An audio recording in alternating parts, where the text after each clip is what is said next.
It's recording. Okay. All right, let's start. Should I do the introductions? Yeah, that sounds good. You kick off, Antonis, and then we'll. Okay. As the older member of the group, I think, at the moment. Good morning, everybody. Thank you all for coming. My name is Antonis Giannopoulos. I'm a professor at the University of Edinburgh, working on radar modeling and stuff for very, very long time, and more time than you were kind of existed in this earth, most of you. I'll be part of the mentoring of this year's Google Summer of Code. For us, this is I suspect, the fourth time or the fifth time. Fifth time now, yeah, fifth time that we are in the Google Summer of Code, which was really very nice from us, actually, to get some help in developing features about gprMax. As you possibly most of you have seen, gprMax is a finite difference time domain electromagnetic simulator code. So it basically simulates electromagnetic waves, originally for geophysical problems, for simulating ground penetrating radar. That's just called gprMax. It's GPR for ground penetrating radar, and Max for the three letters from Maxwell, because it solves numerically Maxwell's equations for electromagnetics. So FDD is the finite difference time domain method. It's a method of numerically solving these equations, which is nice and simple, but quite powerful as well. So gprMax has been around for a very long time. It's been started pretty much around 1996. First kind of versions 97, pretty much. Long time ago. And we went through all sorts of cycles in terms of being free, but not open source. And then get other people developing for it. And then eventually, after 2016, when we had a major redevelopment, converting the code a lot to Python and C using Cython, we kind of went into a new era with a lot more features and a lot more appeal, I suppose, with researchers and practitioners, both in industry and academia. And I think the code is growing quite steadily since then. We have a number of interesting projects that we want to develop for the code. And I'll introduce the people who are, at least I can see, in terms of the mentoring team. We have Craig Warren, who is an associate professor at the University of Northumbria, and he's the main lead in terms of the code structure development, and the person who knows Python better than everybody else, I think, from us, and how to do these things. And then we have Dr. Iraklis Giannakis, who is a lecturer at the University of Aberdeen, and he does a lot of the front of AI, machine learning, and again, obviously, on the code. We have Petroula Karakosta, who's a PhD student at the University of Edinburgh, and is using gprMax quite a lot. And equally, Luke McPherson, who is a PhD student in the University of Northumbria, working with Craig, and Jacques, who has no last name here, and I don't remember it, I'm very sorry, who again is a PhD student at Northumbria University, and all of them will use the code quite a bit, and they will be mentoring here and helping people along the way. So I don't know, guys. Craig, at least you'd like to say a few words yourselves. Just to sort of echo much of what you said, Antonis, this is our fifth year of Summer of Code as an organization, and we've been very lucky over the years to have some really interesting contributors and projects that have really enabled us to develop gprMax and add features and improvements that wouldn't otherwise have been possible. So it's always an exciting time for us when we're selected for Summer of Code, and I think a couple of things to say. One is that we are a small organization, if you like. So some of you may have done previous projects for open source organizations where the focus of the organization is principally their software and their code. As Antonis mentioned, we're all academics, so we love developing gprMax, but it's often a small part of our day-to-day jobs. So I think that's just important, for people to kind of realize, in terms of, there's a lot of interest in gprMax this year. We've got a lot of questions, so if it takes us a little bit longer to respond to you, It's because there are only a handful of us, you know, doing the support and coding for gprMax. I think the exciting thing though is that perhaps slightly different to some of the other organizations in Summer of Code, because we are academics, often the projects that you contribute to can have an impact on research.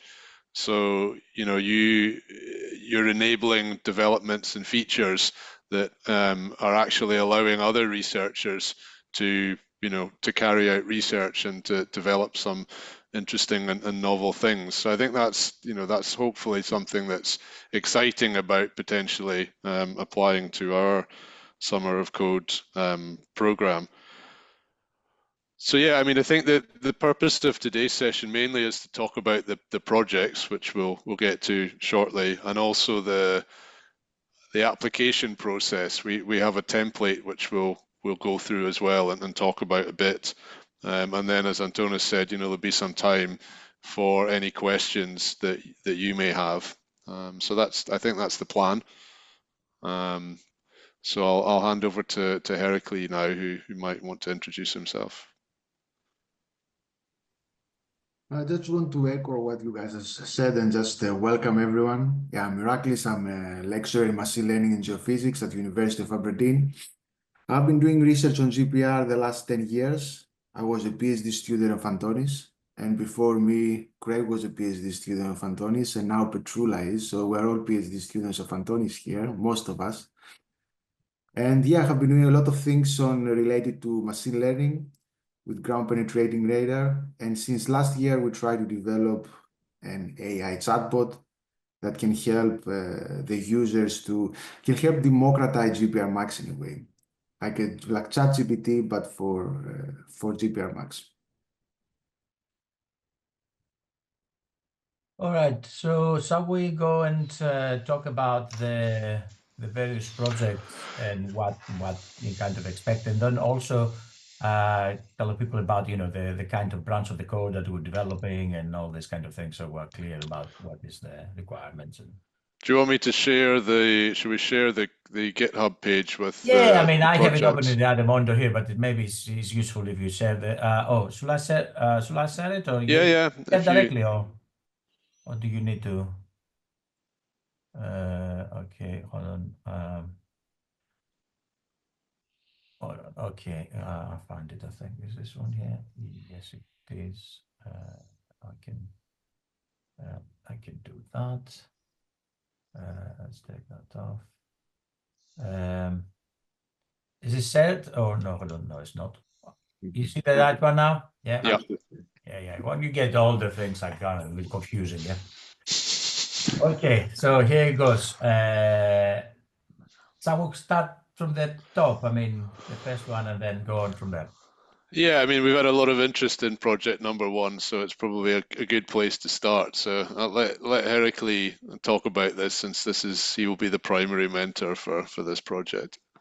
Yeah, so as I mentioned earlier, we started this project last year, and it was an educational process for me as well, because I do a lot of things with machine learning, but I had zero experience in large language models. Still, I'm trying to catch up with all the new developments. So we hope that we will get a good participant that will help me understand more of these things.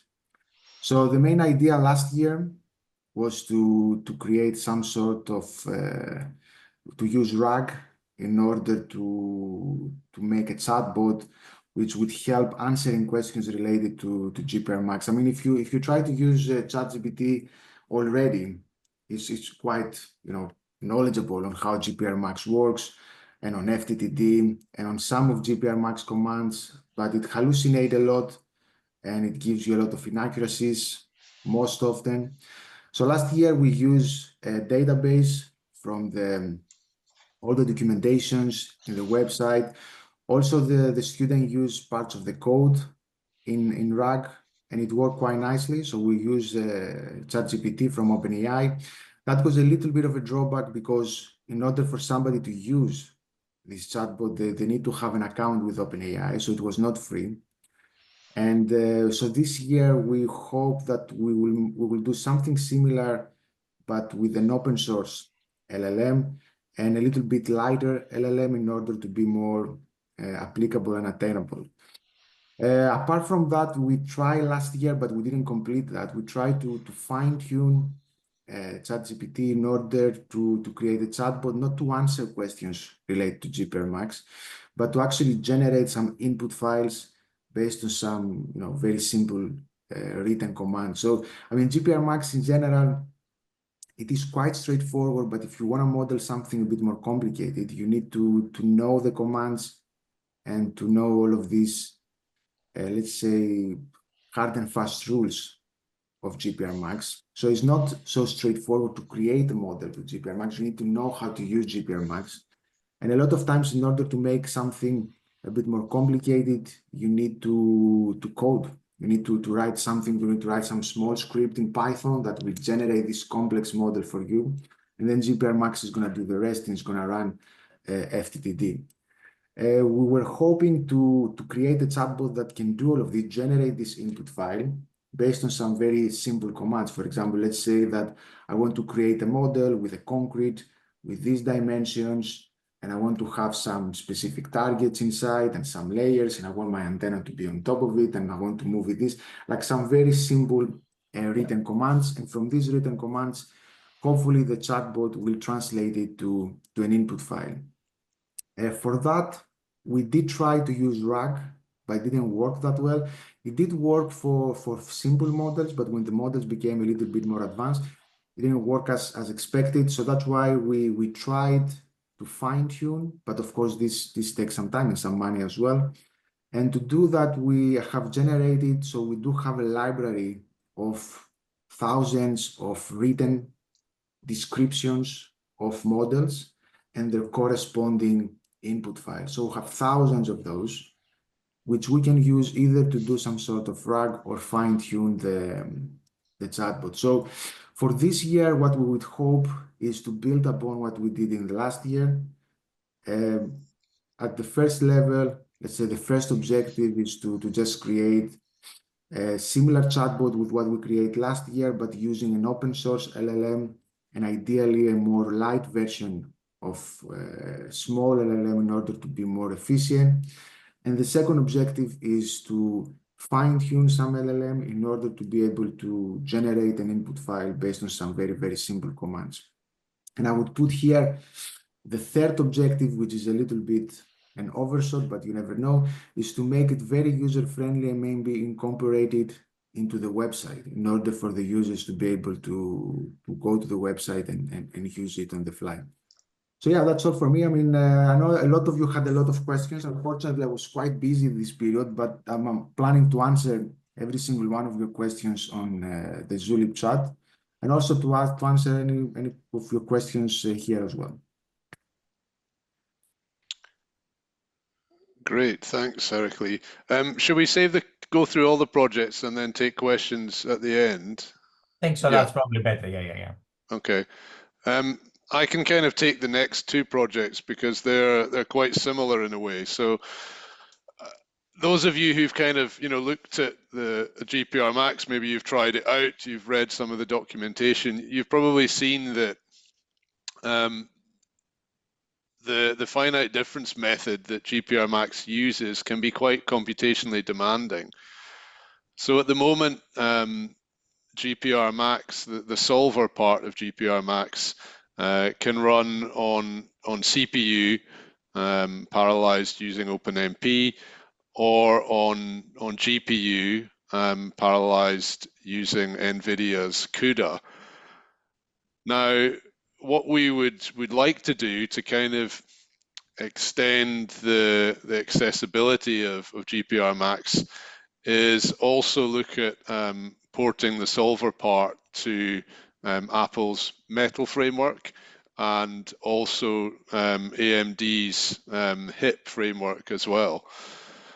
So the Apple Metal port was something that began as a project last year.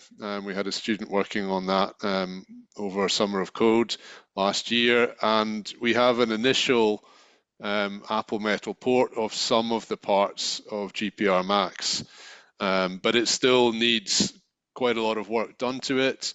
It obviously needs testing, it needs benchmarking. So this project will build on some existing code that was developed last year, and hopefully take it forward to a point where we have a usable version of the solver engine running in Apple Metal. Now, significantly, because you're developing in Apple Metal, you will need to have access to your own Apple hardware. So that's kind of a crucial point for this project.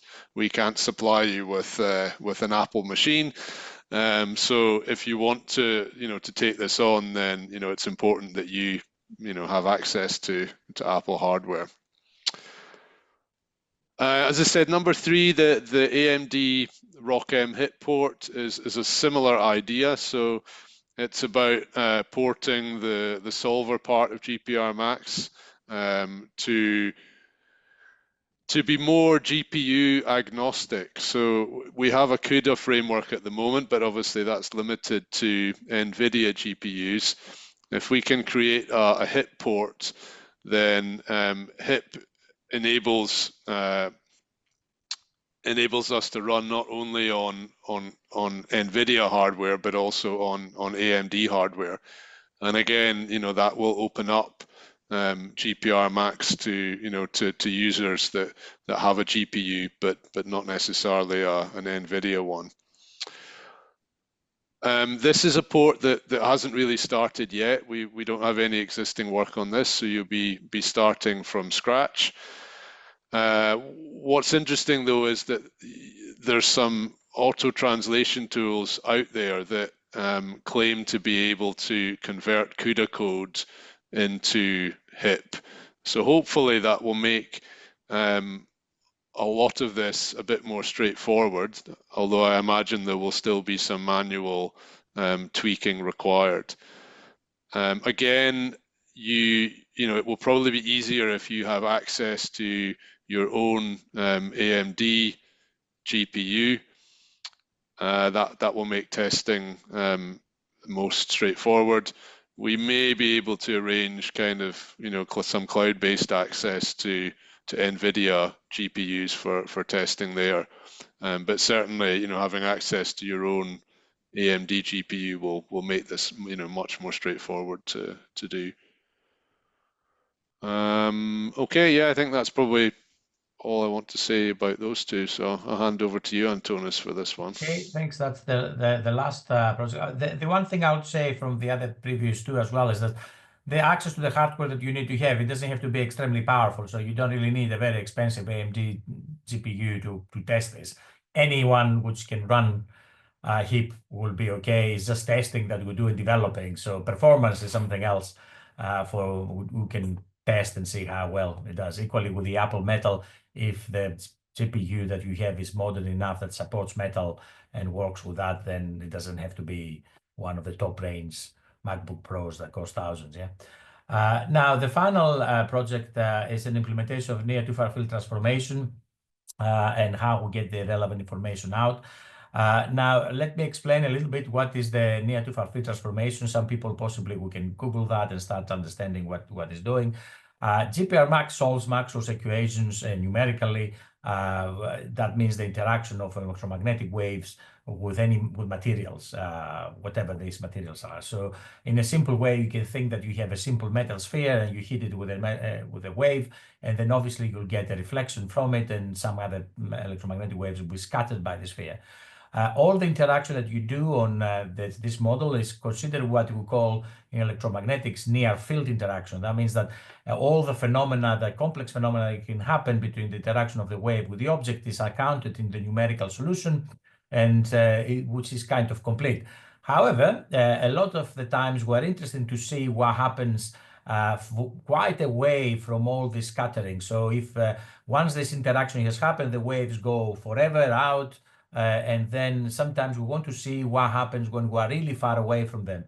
And we cannot model all this because obviously modeling distances in this three-dimensional cube of numerical solution is really computationally expensive. So, and as we go away, the fields in a way become a lot simpler. So some of the components that are very important when are very close to the objects become a lot less important when you go a bit quite further away. So there is an interesting concept here that you can gather information around the solution that you have, very close to it, and then with very simple mathematical formulas, be able to translate this information to what will you have measured if you were far away. Yeah, this is called the near to far field transformation, near field to far field transformation. So you collect information in the near field, which you have from your numerical solution, and you make it to be the one that would actually you have seen if you are kilometers away or very far away. The way that works, it's quite relatively straightforward. You enclose the solution of your object, for example, with a closed surface. That means in FTDD a box, and you collect all the information of the solution around the surface of this box. That means the electric and magnetic fields, which are available in a numerical solution. So these are output things, if you like, from the model that are already available. And then what you do a summation. In essence, you approximate some integrals. You're just summing numbers, to be honest. And then you do some computation to calculate the fields where the user will really want them. The user will specify a direction, most likely using a spherical coordinate system, says I want to be in that angle, theta and phi over that distance. And then you need to actually do this kind of numerical implementation. And primarily, this is in a way something that you calculate an output from available information inside the model. So all the information is calculated in the model. It is available. There is no need to actually do something in terms of the computation. But the project will focus on how efficiently you can collect the information around this imaginary kind of box surface, if you like, and do the computation to provide the output that is required for the user. So it's an output manipulation primarily of the solution of FTD that gprMax gives.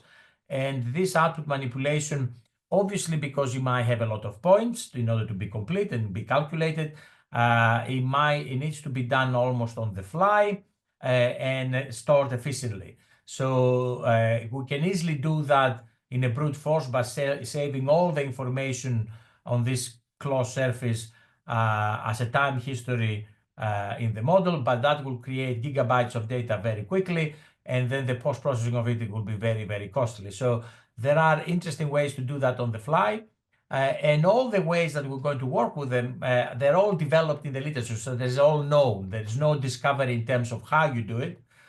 Is well understood, the process, the mathematics, if you like, around it, of translating them in computer code. So there are in books, in papers. I have even published a paper long time ago how you do this kind of thing. So the how we know. The idea here is the implementation of it in a computing efficient way and a user-friendly way for the person who wants the information to be outputted out of gprMax in a nice way. So in order to do that, obviously you need to be able to understand a little bit Python, maybe a little bit of Python primarily. If we need to Cythonize some of these outputs, will be written in Python-esque way of writing C code, so you don't really need to know C that much. And also to be able, it would be preferential if you can have a kind of understanding or inclination to learn about how the fundamental thing of FTDD does. It's not just purely simple computing, because once you understand how the method works in principle, you can see how you can apply your computing skills to it and create the outputs that we need. So understanding, where are the field components, how they're being arranged in the models domain, all these things will be kind of important because you want to design your little algorithm of how you process the data. So all this will talk together a lot, and I'll guide you through all the maths and how you translate a fancy integral that you see in an equation to a simple summation of numbers and all this. So these are all kind of known, and I will help you with that. So that's basically the idea of this. And we would like to have a thing that works primarily in 3D. There might be some extension of it to try to make it working for 2D models as well. Very, very similar. Actually, the computational 3D model will be simpler in that sense. And I think that's about it really for me. Now, so I'll open the floor for any questions that people might have. Yeah, I think now is probably a good time to sort of take questions on these projects. I think that, you know, the only other thing to say is that we've got obviously 4 projects here that we're interested in developing at the moment, but that doesn't mean that you can't propose your own project. So if you've looked at, you know, our code and you've seen an area that you think could benefit from development, then, you know, you're welcome to propose your own project, and, you know, you can discuss that with us a bit via our Zulip messaging platform. So has anyone got any particular questions they want to ask on these projects this morning? I think there's one Hi, Warren. popped up. Sorry. Hi, Craig. Am I audible? You are, yes. Yes, please go ahead. Yeah. Hi guys, I'm Labib. So I had sent a mail earlier regarding last year's project. I was going through the 2024 project of gprMax, and I noticed that there was a project related to optimizing all the GPU related kernels which are currently present in gprMax. And I had a discussion with the last year's contributor about how the project went and what the current state of the project is. And what I understood from that discussion was that you guys tested like you guys benchmarked all of like you guys profiled all of the kernels basically using the nvidia insight systems, and what you realized was it was already like at a very good performance efficiency. So I was just wondering if that project still has any scope of continuing, or it is like a closed loop for now. Thanks. You know, I think that's a good question, and your summary of the kind of position on that is pretty accurate, really. So we kind of felt, I think, that with that project last year, that we kind of got as far as we reasonably could with it, and we had lots of profiling done of the various bits of the GPU kernel, and kind of came to that conclusion that there wasn't really that much scope for further optimization there. So that's really the primary reason why you don't see it listed this year in our project list. That we really didn't think that within the sort of scope of Summer of Code there was much further we could do on that. And so that's kind of why we've got you know that project looking at an AMD port, which I think would be, you know, potentially, if you're interested in GPUs, then that's potentially, you know, quite an interesting project. And you know, it requires a bit of CUDA knowledge anyway, because you're kind of translating those kernels. And there's potentially some interesting performance analysis to do there as well. Okay, there are some questions in the chat. So I don't know if everybody can see the chat, I suppose. For the chatbot, first, will it be provided any kind of GPU support? DeepSeek R132B will be a good choice, but this cannot be trained on Colab.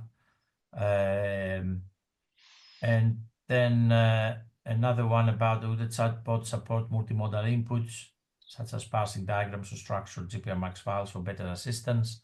And then there is another one for Metal. But so what do you think of the first two, Chris? And then I mean, we will try to train it. That's why we want to use a lighter version, a light LLM, in order for fine tuning to be, you know, achievable and attainable. But yeah, last year we managed to do a little bit of fine tuning using the platform of OpenAI. And I also managed to play a little bit with some lighter models of Llama. So at the beginning, we're going to focus on that. We're going to try to use a lighter model and try to fine tune it with the thousands of data that we already have. Now, There are some people that already send me their questions about the data set that I have uploaded on the Hugging Face. This is an old data set. Now we have a new one, which I'm going to upload as soon as we start this project. So the new data set is higher quality, it has more data, and it is much more diverse as well. And also I received some messages about some bugs that they had on the input files that they were generating using the fine-tuned version. A lot of times if you ask this chatbot to generate a wrong input file, it's going to generate a wrong input file and it's not going to work. That's not the problem of the chatbot. That's the problem of the instructions were bad. Because, for example, if you ask the chatbot to generate PML, which is bigger than your domain, the chatbot is going to create this command and then gprMax is going to give you an error. It would be great if the chatbot would be able to identify these errors before generating the input files, but that would be a little bit more tricky to do. So for now, we just want to train the chatbot to just generate the input file for whatever commands the user gives. And even if these commands are wrong, even if this leads to a gprMax input file that makes has some bugs there, then gprMax is going to pick it up and it's going to tell you that you have some errors. Just to summarize that, if you create the domain with 1 by 1 by 1 meter, and then you say to the model, I want to create a domain 1 by 1 by 1, and then you say, I want to have a PML which is 2 meters big, obviously it's going to give you an error later on when you try to run gprMax, because your PML is going to be bigger than your model. What was the second question? Should it also support multimodal inputs such as parsing diagrams or structural GPMax? That would be fantastic. Like if for example, but yeah, I don't know how we can use it in gprMax, because an idea would be if you can give it an image of your model, and then the chatbot is going to automatically generate it into an input file. But gprMax already has that. Already has this function that can take an image and translate it to a gprMax input file. So yeah, it sounds really nice, really cool, but I don't know if there is going to be any utility for gprMax. Like instead of written commands, the user to give some image at the same time. Yeah, we'll have to think about that. There is another post about from Aditi that this is said that this that's already fine-tuned model with a training loss of 1.09 and where it's uploaded on GitHub and Hugging Face. That's fantastic. I also saw okay, we have a look at this private message, but as I said, this database is a little bit outdated. So we have a much better, higher quality database with more inputs, more diverse commands, more complicated topics. So, but it's good that you have good results with that. I mean, we managed to achieve some nice results as well with some light versions of Llama that managed to some very simple instructions to translate it to input files.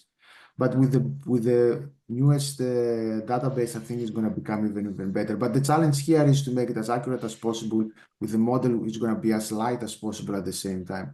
As I said, the third objective, ideally, just to make a very nice user-friendly environment for everybody to be able to use this. And there is this question, Chris, about that, how many people are you expecting to use the chatbot if it's deployed live? I mean, we do have like 20,000 people that download gprMax. We have a lot of people downloading gprMax on a yearly basis. Not all 20,000 are using it at the same time. Hopefully not. But yeah, I think quite a lot of them. I think most of them will use maybe the gprMax chatbot, because I'm using it, because I have an account with OpenAI and I'm using it. It's quite helpful, to be honest. If you don't remember how a command works or some details about the command, instead of going through the documentation, just type it. It's super convenient and it's very, very accurate. And also it can generate some commands for you on the fly. Even the chatbot we have now, if you say, for example, I want to create 5 cylinders equidistant from each other at depth 3 meters, you just generate it from you. You don't have to do it. You copy paste it to your script. So it is very convenient already.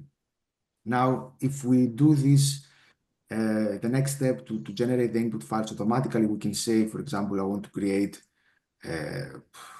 7 different layers with different stochastic properties with some specific things here. We just a simple sentence and put it there, and then it's going to generate a script that might be, 1 page big. If your model is complicated, the gprMax input file can become complicated as well. Yeah, I cannot give you a specific answer, but I hope a lot of them. Yeah. I think they will be a very interesting thing to have, because the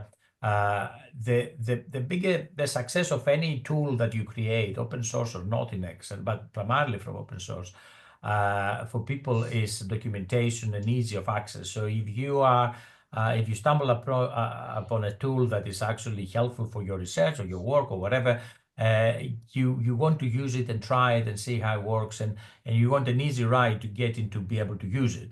The harder it is to get into it, the easiest is for you to give up and say, no, I can't be bothered with that. So people who spend a day or two trying to get something working, but if they see that there is no benefit from it, or it's too hard to get into it, then they will abandon it. So the key aspect is to have something which is user-friendly to do the task, to have good documentation where people can start, and have a lot of good examples. And now this, if you can actually easily go without having developed the expertise, the command, the knowledge of writing kind of things and stuff, you have to look documentation all the time. You can talk to it and say, can you give me a simple model to try? Then you can see if it works for you or not, and then you can invest more time to actually do more things. So all these technologies are really nice, and having access to that quite easily, maybe through our website or whatever, just to actually try, it could be a quite nice thing to give them a quick answer that, okay, this tool is helpful for me or not. I can invest more time on it and go further. So I think it'd be a very interesting thing to have. Also, just to underline that gprMax is used by different people with different expertise. So we have a wide range of people using gprMax. So we have people from non-destructive testing, civil engineers, people with a solid background in electromagnetics, people that know how to code, and people that have no idea how to code, people from planetary science that they're now trying to catch up with radar because of all of these rover radars that they are on the moon and on Mars. And for them to be able, for example, to say, I want to simulate the situation of this antenna in a planetary lunar soil with like something like a very simple, intuitive command, and translate that to a gprMax file that otherwise would take them a couple of weeks, maybe months, to be able to master and make a realistic model. Yeah, that would definitely help a lot to democratize, especially to these communities that, as I said earlier, most of them have no idea about electromagnetics, and some of them don't even know how to code. So this is going to help quite a lot. There are some more questions on considering the shift to open source models. Can we use Mistral LLM as it's lightweight? Yeah. I mean, we I don't have any suppose, constraint on what model to use. Whatever works best. I mean, that's another aspect of the project. We should try a lot of different things and see what works better.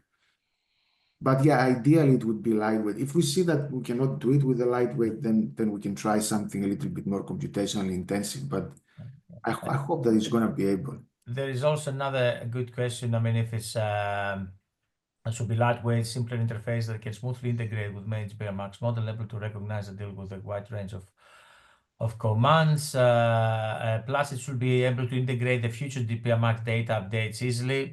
Is that possibly would be a great thing? Yes. I mean, obviously you cannot predict the future, but having it in a way that you actually can easily get new features as coming in, because I mean, we do have new features are coming in as well at the moment as we speak. I mean, the development branch that we're working on, there is a lot of new things that not available in the standard branch, the master branch at the moment. So yeah, I think that would be. Yeah, I mean, these new updates for the chatbot would be relatively straightforward because we just have to update the RAG database. That's about it. So we have a RAG database right now. If there are some new developments, we just plug them in, and the chatbot is going to be able to deal them quite all right. But the one that we're going to fine tune to generate input files, yeah, if we have some new commands, then it has to be trained with these new commands from scratch. Actually, no, fine tuned already. Fine tuned. Okay. There is another question from Ayes, I think. It says, will the model should be able to ask some questions for further clarity on the model being created, because outliers might be asked by the users? So yeah, that would be fantastic. Yeah, if there is an interaction, sort of like. Yeah. But to do something like that, yeah, we need to train it for that. So the model, the data that I have developed is, let's say, the written commands and the corresponding input files. I haven't included this kind of situation, but that would be great. Yeah, if the input command from the user is not, sufficient, the output to be, just give some more clarifications on this topic or in that topic. Yeah, that would be great. But we have to revise a little bit the training data to be able to do that. For the chatbot with the RAG-based that we have developed last year, I think it already can do that. If the user asks something and doesn't give sufficient clarifications, then the chatbot will reply and ask for more. And then there is Vivek is asking, can we get feedback from the mentors regarding the proposal? Yeah, maybe I can pick up that one, because I think we're going to shortly get on to talking a bit more about what a proposal should look like and our template. I think we are we can give kind of general answers to things that might be good to put in your proposal. What we can't do, unfortunately, is give everybody direct feedback on proposals that get sent to us. There's just there's too many of them, and there's too few of us to do that, and it wouldn't be fair to do that for some people and not others. So I think if you have kind of questions beyond the advice that we give today and beyond what's in our template, then please do post them into our Zulip messaging channel, and we'll try and pick them up there. I think, and just to say, in terms of kind of communications, Zulip is the best way to get us. I know some people have also sent emails and LinkedIn messages and whatnot. It's much better to kind of direct everything through Zulip. That way, it will get picked up by any of us there, and it's really the kind of quickest way that you're likely to get a response to your question.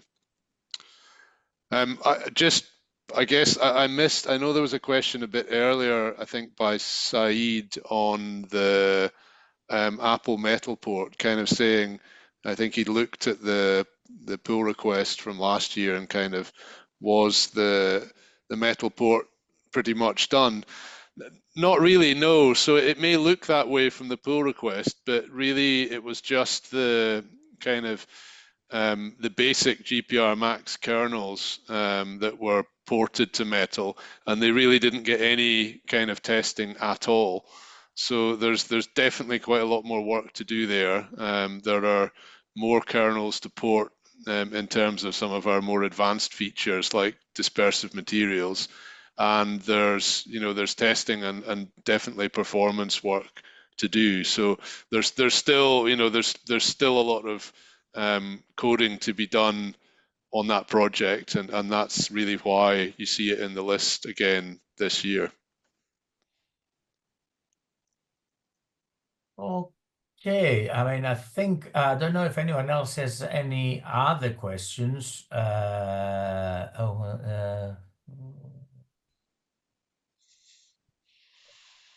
If you said that should automatically build full gprMax modelization and given the instructions, so the LLM needs to interact the local files and folder to create it. So the LLM needs to interact with local files and folders to create the input files, or would just output and then you copy paste? What's the preferred kind of thing? I think if you're going to put something on a website that actually you give something and you give something back, I don't know if it needs to automatically generate input files, but on the other hand, if you want to ask it to, can you get me 200 input files for a machine learning type of thing, you don't want to get a copy paste of 200 input files. So it depends on the use, but not on the website deployment. I suspect, I don't know what you think exactly. Can you generate something, a zip file that you actually download them all together if you want to, instead of being copy paste? For most of the time, it's going to be the user is going to give some written command and it's going to generate some text, and then you're going to copy paste it to your file. But there are some times that you might want to pick up some geometry files. So you want to load some geometry files that you have saved before. So in this case, yeah, it should be able to, not to really interact, but for example, to just write the directory of that path. You know, if you ask it, I want to load the geometry file that was saved in this directory, then yeah, should be able to put this command for this directory. But apart from that, don't think it needs to interact with any other local files. Yes, and what is the recommended approach for deploying the gprMax chatbot in a production environment? Are there any best For practices? this one, I don't know. I have no Yes. idea. I don't know how to do it. That's why I said that this is going to be an educational process for us as well. We don't know. Hi. So I had one question. Like when we talk about deploying, like are we going to have a public website where like ChatGPT where people can like ask questions about GPRMax, or we are thinking like people can install the like the way we install GPRMax library, and then people can like do some local setup and the model will be running locally. What is the Okay. ultimate goal? If it is a lightweight, obviously it would be good to be able to run it offline as well. But if it is possible, as I said, I'm not familiar with this topic, so I don't even know if it is attainable. But if it is, it would be great to have it in our website as well, to have some sort of future there that users can interact with that. But as I said before, I don't even know if this is possible. But if it is a lightweight LLM, yeah, it would be great for the users to be able to download and run it locally if they have the resources to do that. Yeah, there is a sample of input files. There is another question. There is on Hugging Face, there is a gprMax database. But as I said, this is an outdated one. And I have a way better one with more samples and better quality and more advanced input files, the corresponding command, their commands of the corresponding input files. But if you want to just give it a try and start playing with that, you can go to Hugging Face gprMax training. I think this is the name of the database. One more question is, what are the data sources for the REG and fine-tuning model? Like, is it just the documentation and the mailing list, or are there any more sources? For fine tuning, no, it's just the database that I have developed. It's just the written commands and the corresponding input files. This is the only thing that you can use. Maybe it would be beneficial to extract some information from the documentation as well. But for the chatbot that is going to just answer generic questions about gprMax, then the main part of the RAG database is going to be from the gprMax documentation. And then last year, we saw that if you add to this RAG database the source code as well, this helped a lot also. So for some questions, the chatbot was able to find some errors, some bugs, and then reference some parts of the source code. I don't know, maybe we don't even need for the second part, for creating a chatbot that is going to generate some input files based on the commands, the part that I believe that we need to fine tune the model to do that. Maybe we don't. Maybe we just need to have a better RAG model with a massive RAG database that is going to include the data that I have uploaded to Hugging Face or the most recent database with these written commands in their input file. So maybe we don't even need to fine tune. Maybe RAG can help us with this one. Can I just ask a question? I mean, I'm not the candidate, but what happens if I have an input file that gives me an error and I cannot really say it because I'm too old and I don't really say it? Can I just put it on the chatbot and say, here's your error, and I can fix it? Yeah, I mean, the one that we already have, I tried with a lot of different bugs and it identifies the error. So if I have an error that, for example, you have a box outside of the domain, it tells you the box is outside of the domain. If the PML is, it can identify all of these things. The thing is that already the ChatGPT knows gprMax quite well. Already, the one that you can go online, but hallucinates here and there. And with the RAG database, it gives enough. Yeah, but I think philosophically for us, I mean, we want to have something that everybody can have access. I mean, ChatGPT, everybody can have access, but not necessarily unless you pay. You know, there are some free, access, but not for everybody. So if we get something that works for everybody without having to pay all over the world, that's actually a lot better. The other thing that comes into mind as I'm thinking of that is that eventually, I'm not saying for this summer of code, but you maybe get this kind of thing to replace the beautiful error messaging that comes when your input file fails.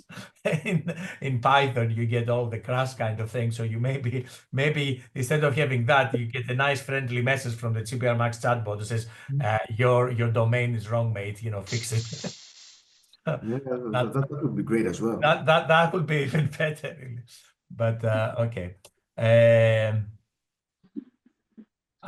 I have a think question for yes. Professor Iraklis. I wanted to know, like, once we are deploying the chatbot in any website, we can create a separate widget and then consume the API, because this is one of the approach like I have been deploying in the production for the past 1 year. So for this specific part, I think we can consume the API from the front end. So we don't need any separate setup for that. The third part, which Professor Iraklis mentioned. Yeah, sorry, I mean, the sound was a little bit bad in my end. Can you repeat this question? I was saying, am I audible? Yes, we can hear you. It was just a bit broken up.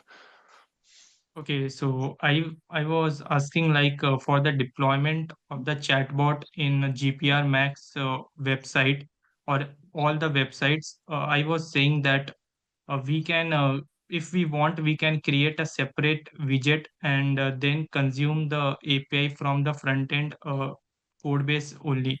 So we don't need to have a separate bot setup in our like repository. So that is one of the approach which I was saying, like I've been doing this for many months until and to taking it to production level. So this is what, if we want, we can do this as well. Okay, that's great. And is there going to be any problems if a lot of users using it at once? Yes, It's going to be an issue. exactly. Yeah, thank you. That sounds great. So we have some questions that should we focus more on command-based or broader range technical documentation? Both of them, I would say.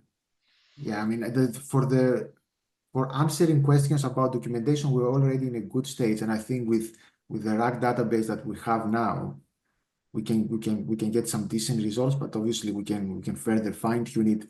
Now, the challenging thing is to generate these input files automatically. And the other comment is that yeah, RAG is generally good for Q&A, but not for precise output for our input. Yeah, I agree with that. Most likely we will have to fine tune it, but it would be great if we don't have to. If we can do it with RAG, that would be fantastic, at least to some decent level of accuracy. Okay, guys. I was Can I say okay. something? Yeah, I mean, the meeting was scheduled for to finish at 10:30. I think I've extended it for 10:45, but I don't know if I've done that in Zoom correctly. So if everybody disappears in a minute, so I think he hasn't stopped yet. So well, maybe we're good to go. Okay, go on. Sorry, go on. Yeah, what I was asking is, so currently the normal chatbot model relies solely on the RAG technique, right? So are we thinking of like taking a base LLM and then fine-tuning that LLM on the documentation, the mailing list, the gprMax code base, and then asking it questions, or we just directly want to use the base LLM? I mean, if you have to fine-tune the base LLM for just question answering, we'll have to create another data set, like the data set that you have created for the input file generation, which automatically generates Yeah. the commands. But for the documentation, I don't think we need to fine tune it. So for the documentation, we will keep this RAG-based approach. And for generating the input files, we probably will have to fine tune it. But I don't think that we But fine tune it for the documentation because it already works quite well with the RAG-based approach. It is very, very okay, impressive so far. So we can do that. We can use the same approach, but maybe try to use a lighter model and an open source one because we have done it with OpenAI. okay. And one more thing is like the way we will serve this models to different users. So like these models generally have like a dependency requirement, like they expect certain uh, libraries like PyTorch and related basically inference libraries to be installed on the system. So are we planning to have like a whole different package like gprMax, which will include the gprMax chatbot and all its dependencies? or like we have not thought about that, like how are we going to distribute the model to all of the users? I mean, if we expect the users to run it offline, then obviously it would be good to package it very nice and tightly and make it as user friendly as possible for the users to be able to use it. If we run it through the website, I mean, I guess this wouldn't be as big problem as running it offline. But yeah, I mean, whatever dependencies, whatever packages will require, your model will have these requirements. It would be good to make it in a very nice user-friendly package. Because as I said before, a lot of our users, most of them don't even know how to use Python, or they have very Right. small experience on that. So making it as user-friendly as possible is definitely one of the priorities. Right. Okay. There is another one says, yes, a file format output, maybe PDF or JSON, or I can explore some other formats depending on a set of test input commands while making the chatbot able to read and solve any input file it receives. Dealing with hallucination over a longer chat will be a good challenge. And for lightweight, I'm thinking of implementing the chatbot via fast API. Okay, I mean, all of these are, as I said, we don't have a specific, like we have to use this or we have to use that. It's very open because we are learning at the same time through this process. This is an educational process for me. So if you have some suggestions by some tools that might help us, you're more than free to go and pursue all of this. The input files, it's a JSON file, but I think for the RAG based, we did use some PDFs as well. But yeah, the written commands and the corresponding input files is a JSON file with, I think, 10,000, a little bit more than 10,000 sets of written commands and the corresponding input files. Also, And how are you generating the data set, like the current data set you've pushed on Hugging Face, and then you said you have a better version of it. Are you using LLMs to generate it or like manually? I think manually increasing the size would be Yeah. very tough. So I have created a script that essentially I go through a lot of different scenarios. So completely randomly, it's going to choose a scenario from, let's say, concrete. And then if it goes to that scenario, it's going to randomly generate 2D or 3D or a big model or a small model with different rebars or with no rebars, with different antennas or with no antennas. At the same time, while it generates that, manually the script creates some commands. It creates, first of all, some written commands like I want the concrete to have this domain. And at the same time, it creates the gprMax commands. Then what I do next is I use ChatGPT in order to, at the end of that, we have some written commands and its corresponding input file. But the written commands are too robotic. They are like, make the domain this big, make this that, make this that. And then I ask ChatGPT to rewrite it in different styles. So I create a lot of different written commands and the corresponding gprMax files in this way. But yeah, it is a big script that generates different random models. I can share it with a student who is gonna pursue this project. I will be able to share this code with them. And obviously, we can further enhance it to add some more complicated models, like models from lunar applications or planetary applications. Because so far it has some generic applications, some generic kind of geological layers, concretes, different type of targets here and there. So we can definitely, this database can be improved. But just to answer your question, initially it generates it manually, and then I use ChatGPT to rewrite it to make it more, let's say, to sound more organic. And also I ask ChatGPT to write it in different styles in order for the final model to be trained in not just specific robotic written commands, but for different styles. So for every initial manually developed set of written commands and the corresponding input files, I rewrite them like 10 times using ChatGPT for the final model to learn different versions of that. In order to be able to And like generalize for whatever style one of more file thing is, has. like does the data set contain like error messages? Because in a when like we deploy it and then users are asking it question, it is very common that they do not provide all of the necessary information within the prompt, like whatever message they are sending is. So is there an instruction like in the data set, is there an instruction regarding like maybe like notify the user if the details are missing or incorrect. Is that also part of the data set right now? Yeah, I mean, the chatbot for the documentation does that. So if the user asks a question, but the details are not sufficient, the chatbot for the documentation is gonna flag it out and is gonna ask for further clarification. The one that is based on RAG based. But the model with the written commands and the corresponding input files, it doesn't have that. So if, for example, like very briefly, just to explain to you how gprMax works, gprMax has some specific commands that you have to use. And if you don't use these commands, it's going to give you an error. For example, if you don't define your source, gprMax is going to say there's no source there. So what am I supposed to do? Now, if you ask this chatbot to generate some specific commands, and in this command, you don't specify your source, I believe that it's going to generate a source automatically. But it's not going to flag out that, hey, you haven't defined the source yet. Yeah, in order to do that, we have to play with the database and actually create some sort of a manual classification of when these commands have a problem. And then further train the LLM to identify that this written command means this or this means that. But I don't think this is going to be necessary, because let's say that I ask this chatbot to generate an input file and there are some things missing there. If you run it through gprMax will tell you what is missing. You know what I mean? So it's a little bit of, like, I don't understand why we have to use an LLM to tell us this. It's like using a nuclear weapon to kill a fly. You know what I mean? Like gprMax can flag it out later on. The important thing is that if the user asks for some, the other thing is that you might want to generate an input file without the necessary commands. Let's say I already have the part of my input file with some specific commands, and then I want to add 3 layers with 5 targets in it. So I can ask the chatbot, I want to create 3 layers with 5 targets there. And it's going to generate just this part of the input file for these 5 layers and whatever targets you want inside. But this part by itself cannot run by gprMax. You need all the other commands before.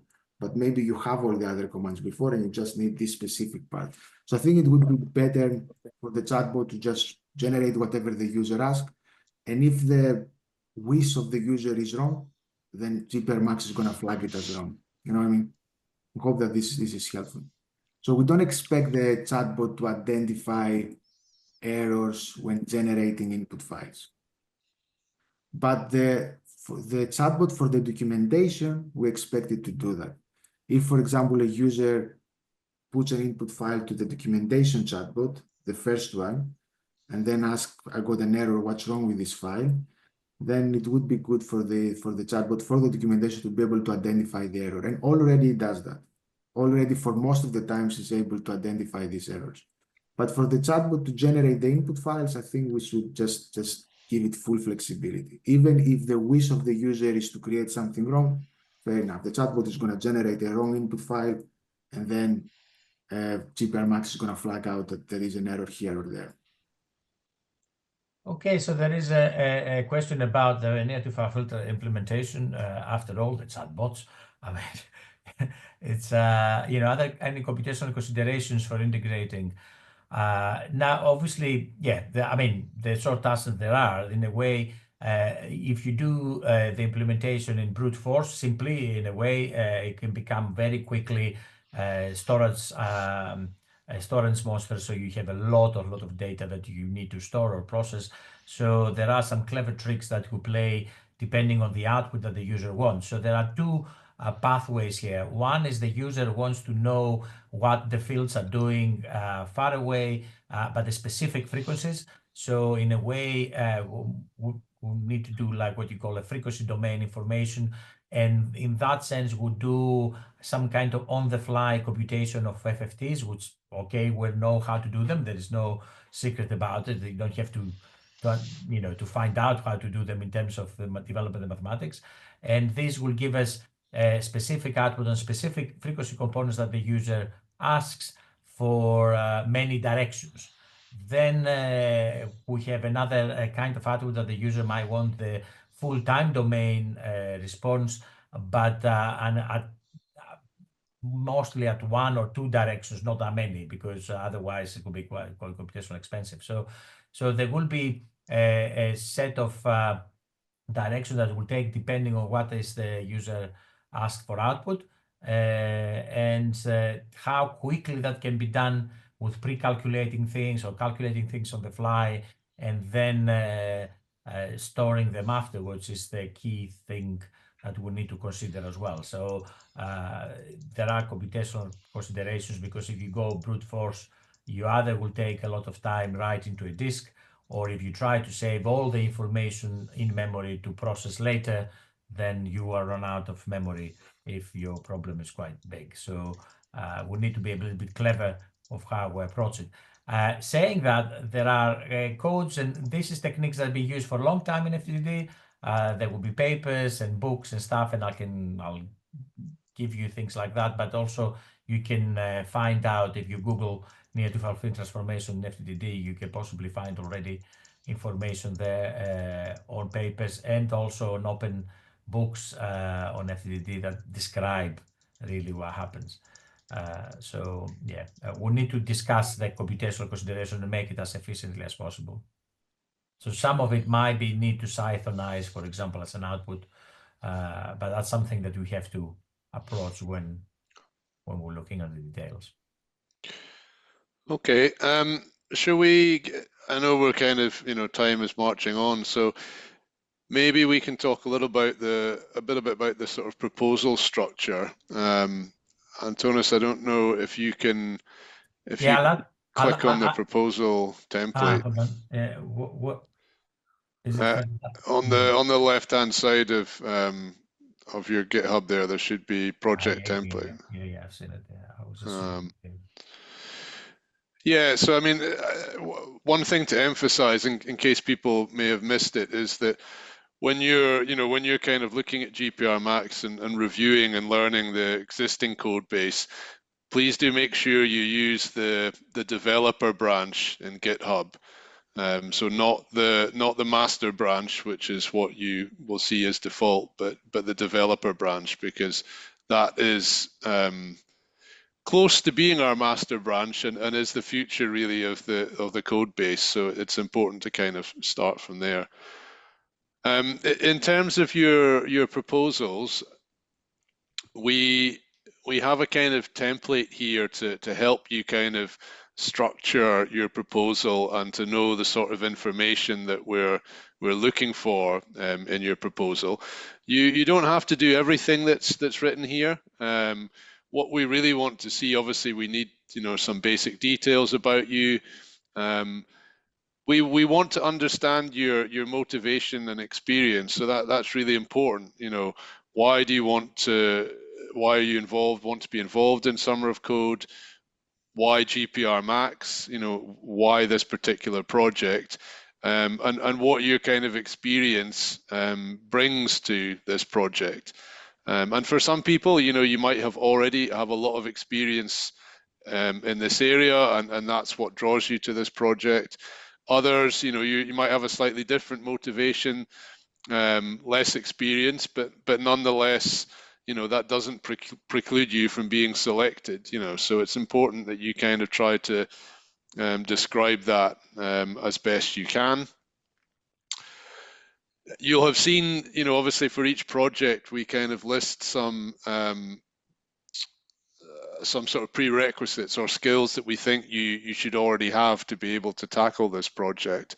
So so make sure you talk about them when you're kind of describing your previous experience. And then the other sort of significant part of the proposal is the project. So there are some pointers and questions here in our template that we think you should address. And basically, we want you to try and break down what you think you will need to do for the project into some tasks and put some sort of timeline against those, because the Summer of Code time goes very quickly, and it's important to try and plan out what you're going to do as best you can from the start. So we want to see how good you are at doing that. And hopefully some of the questions that have been asked and answered today, should help you understand, what you might need to do for each of the projects. I think what's also interesting, so you see the last sort of 3 points here, what part of the project do you see will be the most difficult? What might be easiest? Do you have a plan B? So if you're saying this part of the project is going to be most difficult, what might you do if you can't do that? What's your kind of backup plan? So we want to see ideas like that included in the proposal.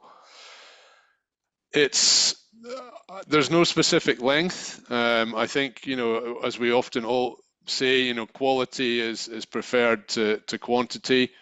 So really think about what you're writing.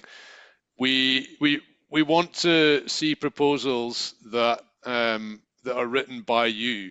So we've talked a lot, obviously, about using AI and LLMs for creating this chatbot. We don't really want to see proposals that are obviously written by ChatGPT. We won't really look on those very favorably. We want you to write these yourselves. So that's really important. We, in all of our jobs, often see lots of CVs and things that are written by ChatGPT these days, and it's not actually that helpful.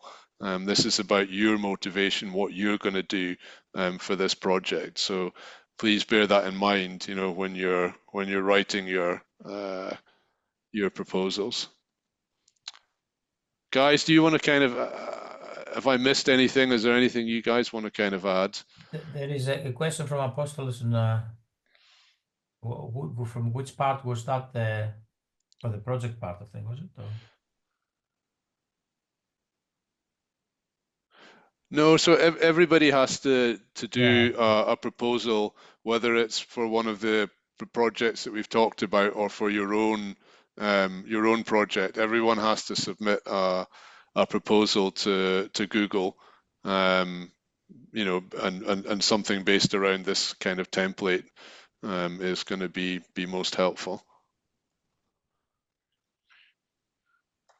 And I think what is also good to kind of show is that you've done some research into gprMax. You've kind of looked at our code and tried to understand it, and maybe tried some of our examples. That kind of demonstrates to us that you've already engaged with gprMax and you have some understanding of what it does.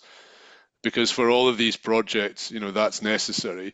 Even if you're building this chatbot, you still need to have an understanding of, at a basic level, of what gprMax does and how it operates. And for some of the other projects, like the near field to far field transformation, you might need to understand a bit more about the underlying theory. So it's important to kind of demonstrate some of that in your proposal too. One question that's come up a little bit on the Zulip channel is some organizations, they have a kind of coding task that they want you to undertake as part of your proposal. We don't have that.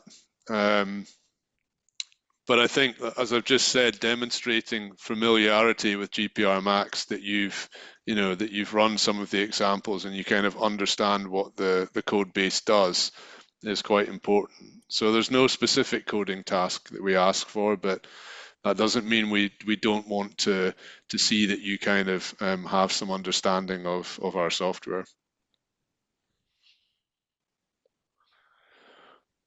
I think that's probably all I wanted to say on the project proposal.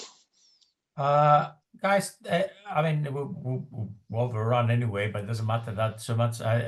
Is anyone else has any other questions, or it's all okay with that?